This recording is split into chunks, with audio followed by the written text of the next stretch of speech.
afternoon.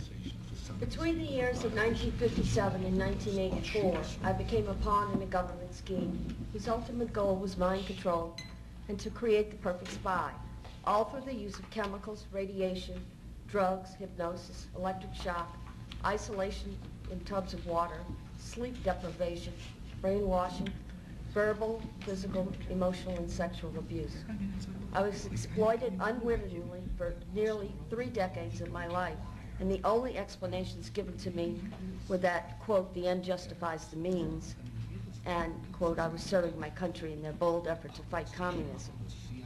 I can only summarize my circumstances by saying they took an already abused 7-year-old child and compounded my suffering beyond belief.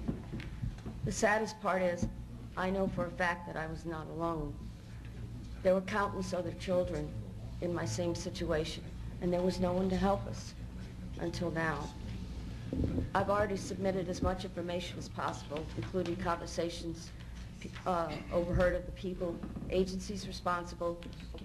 I'm able to report all this to you in such detail because of my photographic memory and the arrogance of the doctors, the arrogance of the people involved. They were certain they would always control my mind. Although the process of recalling these atrocities is not an easy one, nor is it without some danger to myself and my family, I feel the risk is worth taking.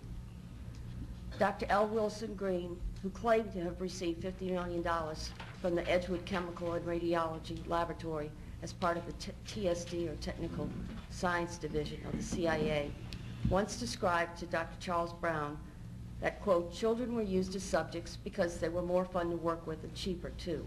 They needed lower profile subjects than soldiers or government people, so only young willing females would do. Besides, he said, I like scaring them. They in the agency think I'm a god, creating subjects experiments for whatever deviant purposes Sid and James can think up. Sid being Dr. Sidney Gottlieb, James, Dr. James Hamilton. In 1958, I was to be tested, they told me, by some important doctors from the society, or the Human Ecology Society, and I was instructed to cooperate. I was told not to look at anyone's faces and not to ignore any names, as this was a very secret project. But I was told to be brave, and all these things would help me forget. Naturally, as most children do, I did the opposite and remembered as much as I could. Dr. John Gittinger tested me, Dr. Cameron gave me the shocks, and Dr. Green the x-rays. Then I was told by Sid Gottlieb that, quote, I was ripe for the big A, or meaning artichoke. By the time I left to go home, just like every time from then on, I would remember only whatever explanations Dr. Robert G. Heath of Tulane Medical University gave me for the odd bruises, needle marks, burns on my head, fingers, and even the genital soreness. I had no reason to believe otherwise. They had already begun to control my mind. The next year, I was sent to a lodge in Maryland called Deep Creek Cabins to learn how to sexually please men. I was taught how to coerce them into talking about themselves, and it was Richard Helms, who was deputy director of the CIA, Dr. Gottlieb, Captain George White, Morris Allen, who all planned on filming as many high government agency officials and heads of academic institutions and foundations as possible, so that later when the funding for mind control and radiation started to dwindle, projects would continue.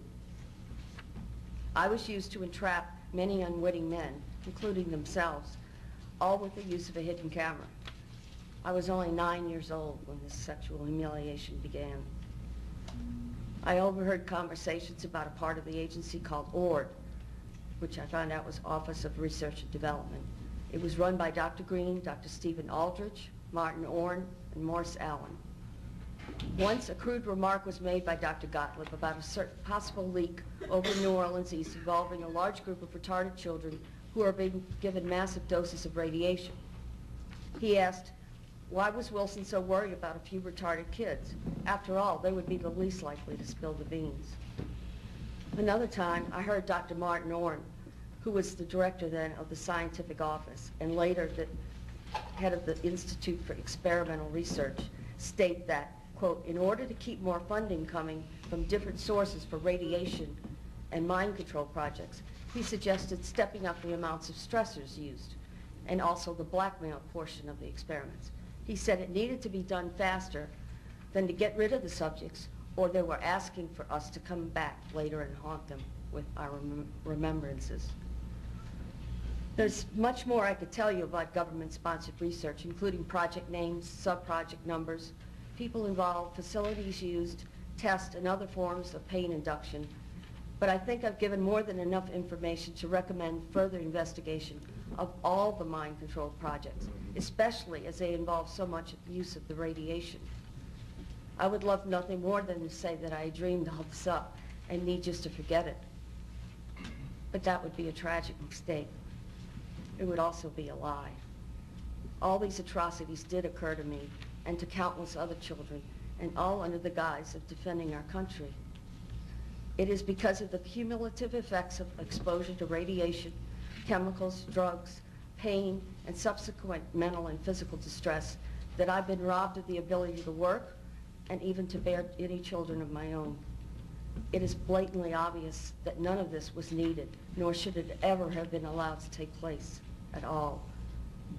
And the only means we have to seek out the awful truth and bring it to light is by opening whatever files remain on all the projects and through another presidential commission on mind control. I believe that every citizen of this nation has the right to know just what is fact and what is fiction. It is our greatest protection against the possibility of this ever happening again. In conclusion, I can offer you no more than what I've given you today, the truth, and I thank you for your time.